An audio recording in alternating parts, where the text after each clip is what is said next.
you for having me. I'm going to share my screen with you before let me try.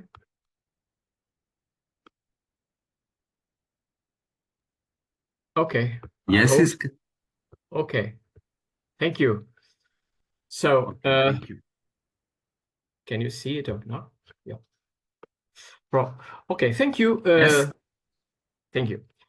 No, now let us come back in time because we are going to address a Jesuit and a text previous to the epoch we were hearing about with my colleague Smith Misters. Pedro de Fonseca, as you know, is one of the greatest metaphysicians. And since you have my text with you, because unfortunately, the text, I tried to comply to the dates the organizers of the colloquium imposed to us. And now I realize that sending the text, the written text, there are some gaps in the text. But nevertheless, you have the fundamentals of what I am expecting to give you today. And what I'm going to try to present you is something which, from my point of view, and from the history point of view, totally unedited. This is the scheme, the path I am going to follow today. And my point of departure is an obvious point. Fonseca's biography belongs to a period where humanism in Portugal was very rich. So I try to address the issue, the main issue of this colloquium, in order to answer to the question the organizers gave us, but having as a case study the work done by Fonseca. So what I'm going to tell you is that I hope for the first time is that there are an evolution in Fonseca's thought that will allow me to speak about the first and the second Fonseca, just like the way, approximately like the way historians speak about Wittgenstein, the author of the Tractatus and the author of the Philosophische Untersuchungen. But to tell you this, I have to return back to the situation of Portuguese humanism and try to, of course, Portuguese humanism is European humanism. It's the same as everywhere else, but it has a particular specificity that I would like to begin with. By establishing his college in Coimbra, a humanistic college, King João III, it is known as the Pious King, not only promoted a link between humanism and Christianity, between study and piety, but added to this project the political idea of the empire that he inherited from King Manuel, as everybody knows, the king that saw, he himself described himself as the king who where in his kingdom the son born and the son died, and the whole empire belonged to the King Manuel. So the program the King João received was that program, and was fully established when he decided to put the direction of the college that was previously created and delivered the college to the hands of the Jesuits of the Society of Jesus in 1555. And of course, this is also, scholars discuss why he did it. The majority of the historians and interpreters usually tend to emphasize an easy answer, saying that the Inquisition, saying that it was imperative to stop all the Erasmian ideas, all Protestant ideas. So he make a step backwards and gave the college to the Society of Jesus in 1555. But of course, this is true, no problem. But there is something more, because far from conveying any type of religious neutral humanism, if this is an expression that makes sense, the political hand of the Inquisition, the Counter-Reformation, constrained and framed the humanist ideal first in a particular brand, a regolata mescolanza of faith and politics, where the Portuguese assistancy had a voice of its own. Despite its international dimension, be aware that the Portuguese assistancy was much bigger than Portugal, geographically speaking. And the way I see it, I see this problem, according to the Portuguese Jesuit Fonseca, the last of the sciences cannot be simply separated from the idea of a consolidated and globalized imperial Catholicity, which in the writing of Fonseca appears as the Christiana Respublica. Since the idea of man is crucial to humanism, we must bear in mind that from his basic point of view, humans could scarcely be thought of behind the frontiers of the Christian Empire. Recall the relevance of the Valladolid debate that witnessed the clash between Las Casas and Sepúlveda, but from the National Society of Jesus side, the Portuguese side, that idea and goal had the precise geographical, not to say geopolitical, name, and it is the Portuguese assistancy. So this is the way I try to read Fonseca. And this is the way that I'm going to try to read his metaphysical input, which is, I believe it's the first time that is going to be presented. And I'm enthusiastic, I'm thrilled to hear you after my presentation, what you have said to this idea, what you may say to this idea. However, let us come back a little bit and allow me to present some of the major scholars, contemporary scholars, who have already studied Fonseca. Quickly, let us make the state of the art. I will name Ramon Señal, of course, Amandio Cuchito, António Martins, Ramis Barceló, José Enes, and Cristiano Casalini and Petrescu. All these scholars clearly emphasize that Fonseca is a humanist scholar. There are lots of traits in his herb, not only in the institutions, the dialectical institutions, but also in the metaphysics that present a humanistic structure that is clear enough to all these scholars. In the text I presented to you, you may find the major ideas, or the main ideas defended by all of these contemporary scholars. But I do not question that they are right. I am trying to present you another perspective, or if you want, a singular and a different perspective. And my perspective is that it is not at all correct to read Fonseca just searching for or picking up the points that show a humanistic trait in his work. I put before you the idea that this is complex, much more complex than it appears. So let us inject some complexity here by entering deeper into Fonseca's life and in his texts without neglecting his paratexts as well. What happens if we methodologically split his two major published works, the Dialectical Institutions and the Commentary on the Metaphysics? And what if we ask if Fonseca's philosophical turn, when I refer from now on, every time I mention the philosophical turn, I mean his effort to read a new Aristotle, has something sort of implication to our present issue that aims at clarifying or problematizing the relation scholasticism and humanism. And of course, finally, as regards the aftermath of Fonseca's heritage or his place in the history of philosophy.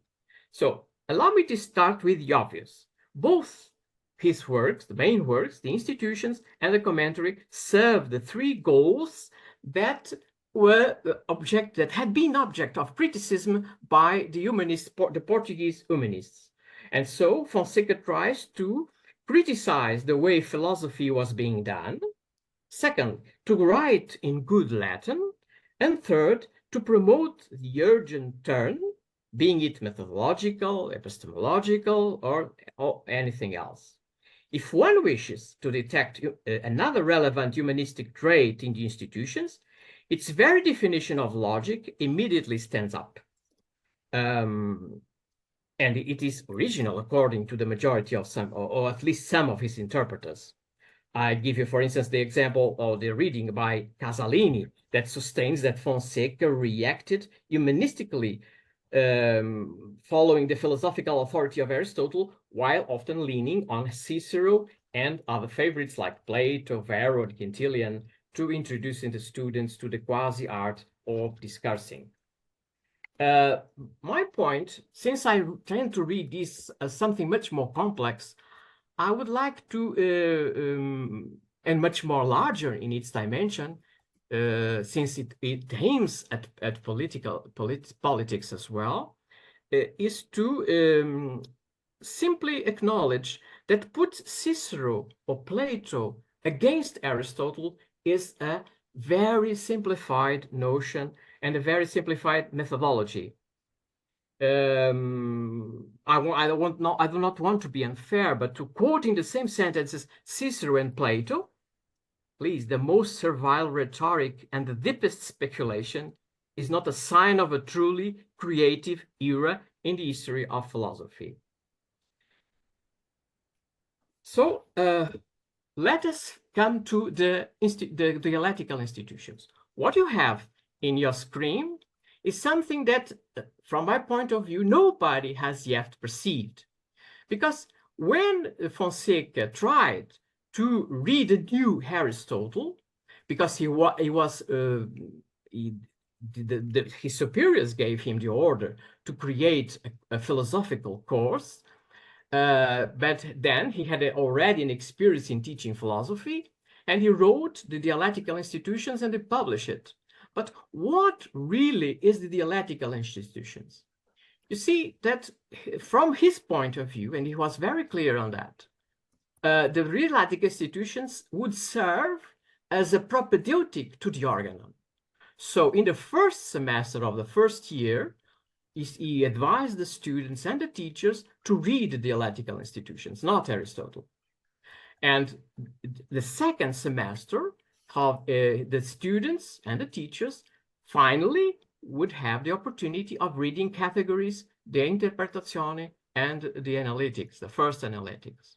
In the second year, dedicated to logic, again, the student and the teachers have to come back again to Fonseca, not to Aristotle, because it should be from the point of view of Fonseca that Aristotle could be read. So in the first semester of the second year, demonstrations, dialectical syllogism, and order of the arguments, or the syllogistic fallacies, these are the chapters of the dialectical institutions that precede the orientation and the reading of the other books of the organon of Aristotle. And even if together with the alternative view of Francisco Toledo, the institutions were praised by several versions of the Reso Studiorum, the texts produced by the two Jesuits structurally clashed with each other. The presence in Coimbra of Jerome Nadal, who since his Sicilian times continued the search for the right application of the Ratio Studiorum Parisiensis, and the fact that Nadal attributed to Fonseca the task of composing a course backs the hypothesis of the institutions being related with the aim of the society. But the fact that the volume of the institution was not a set to integrate the course Rome was asking for, and its radical proposition does not back the outcome of this story. So I would present you Fonseca as a particular kind of a Jesuit. Well, everybody knows what has happened to Fonseca. He went to Rome. Then he came back to Portugal. In the meantime, he had begun already by writing the metaphysics in Portugal. In Rome, while in Rome, he advanced with his labor. And then he came back. And we have the publication of the commentary on the metaphysics. And what happens with the commentary on the metaphysics? What we see in the commentary on metaphysics is, in particular, if we take into consideration its paratexts, not this text, but its paratexts, and the paratexts are the admonitio lectoris first, and the second is the Index Philosophicus, published in the second volume, and the third is the Index Theologicus, published in the second volume, of the commentary. And what we find, if we pay attention to these three particular paratexts, is very interesting, because it shows that Fonseca has not only has not changed his view about the method of reading Aristotle, but he deepens the method and enlarges its horizons. And how he does it? Well, first, he's going to say that this is the letter to Padre Francisco de Borja. Well, he clearly states something that is completely new in these times in the Society of Jesus. He says to Francisco de Borja that the studies of philosophy and the course of philosophy must begin by metaphysics, by the study of metaphysics. And this represents a first change. So we have to see that Fonseca was trying to create the best condition to follow the studies, a philosophical course. And he had already written about logics. It's obvious and completely understandable. Then, when he was heard to hand and to put into practice the order that Rome was making to him, he writes and says, well, I can do it, but we have to change something in this project. And we must begin by the metaphysics. And he even says that I am already reading the first, and I am going to read something else. And in the Admonitio Lectoris that you'll find here, that was published in Rome, 1577, these and the other text, the other verse, the next of the text, consequence of the text is you have it here. Oh, you have also this text in your papers, in the text I have sent it to you. So I don't have to elaborate too much, but you can read it in your house. And this proves that he is changing a little, and we can see the perspective, or if you want, the really horizon towards to what he was changing. First, he says we must begin by the metaphysics. Second, he says metaphysics is even crucial to logic, to the study of logic. And third, he says something which is much more astonishing. He says that the metaphysics must be previous to the study of theology, because he recognizes that the professors at least in Coimbra, the theologian professors of Coimbra, did not pay enough attention to Aristotle's metaphysics. And without a metaphysical support, it would be very, very difficult to address theology. And he saw himself as a theologian. He presents himself in the books he publishes as an author belonging to theology. Of course, he's already a theologian. He has already taught theology. He has a degree in theology, but he's writing on metaphysics. And what he says is that metaphysics has something, it is a very important way, probably unique and a true way, to address the study even in theology, and I will prove it afterwards. Because when he says, or when he acknowledges this important presence of theology, of metaphysics to theology, he has already, or is going to do it in the next volumes, dedicate the text of metaphysics, as was common then, to the king. The King Sebastian is the first one. The last one is King Philip. And even to King Sebastian, who is going to die in the Alcázar Quibir battle, as you know.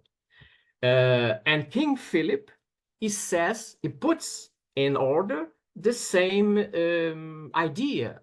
And the idea is that what he is writing, what he is publishing has a political content. It serves something else. It serves, of course, what it serves. It serves most of all, first and foremost, the formation of missionaries. So the service of the Portuguese assistancy. And this is something that is very interesting, because then if we put in front one of another the dialectical institutions and the commentary of metaphysics, what do you see? What do we see? First, a changing of structure of the composition of the text. From this point of view, the commentary on metaphysics represents a step backwards in relation to humanism. Why? Because it's going to choose the method of the ancient, medieval method of exposing Aristotle. But if we look from another angle, what we can see is that the project of commenting the metaphysics presents a new horizon. And these new horizons is is to accept the probably the most important notions of humanism. And one of these important notions was the place of man, and to develop a new idea, which is, of course, Scottist by nature, which says that metaphysics is the basic philosophical tool to address any other issue. And in another letter, he says, well, to General Alcoviva, he writes, well, what I'm going to send you, Father General, is not only the metaphysical text, but only two indexes, the Index Theologium and the Index Philosophicus. And we must pay attention to these two indexes, the Index Philosophicus and the Index Theologicus. Why? Well, because it follows the same trend already depicted in the dialectical institutions. Because whereas in the dialectical institutions, Fonseca discussed the idea and presented the idea, or I would even say he imposed the idea that the students should, first of all, read his texts before addressing the Aristotelian texts of the Organon. Now, it says the same. It says, with these two indexes, with the Index Philosophicus and with the Index Theologicus, it says exactly the same. Because it says, before addressing any issue in philosophy, please read my metaphysics. Secondly, before addressing any issue in theology, please read my metaphysics. And here it is a proof. I give you only two examples, but this can be shown everywhere in the two indexes. What we have here, we have in the second row, we have the Libros Metaphysicae by Fonseca. And in the other row, we have the text of Aristotle, chapter 2, book 2. And what it says is the following. If you want to read the soul's definition by Aristotle, please read my book 5, chapter 4, question 2, section 4. Because this is the point of departure, the cornerstone of the assess of a true and novel, new assessment of the definition of the soul that Aristotle was presenting. And if you want to study theology, this is extraordinary. This is extraordinary because it even says that if you want to study theology, you have to do the same. Please, if you want to address the issue of the difference between theology of metaphysics, read the fourth book of Metaphysics. If you want to to discuss the philosophical assumptions pertaining to theology, please read my book 2, the second book of the Metaphysics, of my Metaphysics. So the strategy is the same. And if this strategy is the same, I would like to propose you the idea that Fonseca is changing, is modifying, is amplifying the way he was seeing the presence of philosophy and especially of metaphysics in a philosophical course, but not only in a philosophical course, because now he speaks about theology, and this is something that must be emphasized. Why he addresses the issue of theology? Why he puts metaphysics before theology? Well, we could say, of course, that this is his Scottist input, but we can also say that this corresponds to the precise idea, or at least it is the Fonseca's interpretation of the political aim of King John III. Because when King John III gave the college, his humanistic college, to the Society of Jesus, he was thinking of, had a political idea that was far behind the Portuguese geographical small situation, European situation. And he knew that the Jesuits, at least the Jesuits, and his bet was on the Jesuits should have a role, an important role in this Portuguese assistancy. If you want, from the point of view of the king, of a lay king, it is, although pious king, it is the enlargement of the empire. Of course, we know that the empire failed. And when he writes to King Sebastian, he evokes that notion that the empire is present. But when he writes to King Philip, he changes a little bit, but nevertheless, he does not abandon the political idea. And the political idea was to form youth missionaries to the Portuguese assistancy. And these missionaries had to read theology. So the idea was that missionaries had to have a formation in metaphysics, because metaphysics should be the cornerstone of what the missionaries did in those distant parts of the globe. This is, of course, an idea, and as such, it failed. So it was a kind of, I would like to propose you this expression. It was a kind of a project linked to a global humanism. Because man, and we can speak about anyone, man, humanity, the entire humanity. Please read the preface of the book of the Logic written by Sebastião do Couto, or read the parallel text by Fonseca. And what we find is the Stoic idea of a global humanity, of a global world, of a prisca theologia. So this is what they intended to do, to make this project concrete. It failed, of course, but nevertheless, we have to ask, so what was lying, the main idea lying in Fonseca's project or change, or ambitious project, such an ambitious project? My question is rather simple. Is Plato. The way I read it, the way I see it, and there are some texts, I'm very glad to see that Igor Agostini is among us. And he, for instance, has emphasized something very interesting in Fonseca in a recent book a collective book on the metaphysics and humanism in Fonseca.